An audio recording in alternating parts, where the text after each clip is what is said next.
Hello ભાઈ, સાંભળ ને, જ્યાં તું મને રોડ લેવા આવસ ત્યાં હું આવી ગઈ છું. અને આજે થોડુંક મોડું થઈ ગયું છે, તો મારી બસ પણ લેટ થઈ ગઈ છે. અને મારા ફોનમાં હાવ બેટરી ડાઉન થઈ ગઈ છે, તો તું મને આવીને જલ્દીથી લઈ જા ને.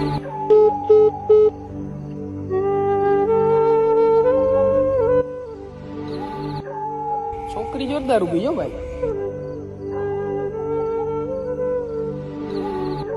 ઓ મેડમ, ઘરે મૂકી જાઓ.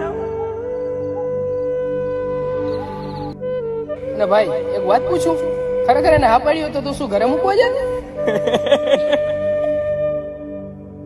એકલા એકલા સિગરેટ હું પીવો? મને તો દ્યો.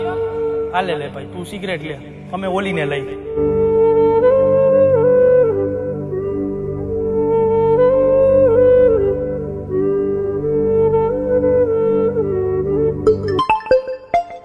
ઉભા રહ્યો, કોઈ કાંઈ બોલજો નહીં, મારી બેનનો ફોન આવે છે. હો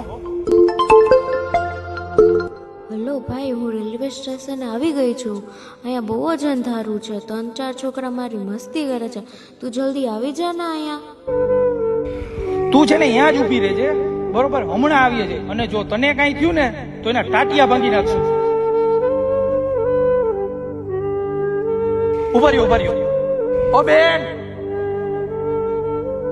સોરી હો.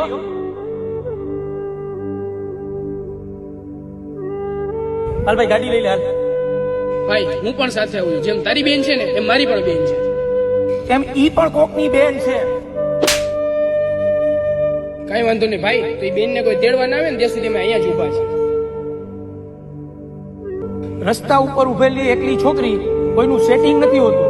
કોઈની બેન હોય છે, કોઈની પત્ની હોય છે, અને કોઈની દીકરી પણ હોય છે.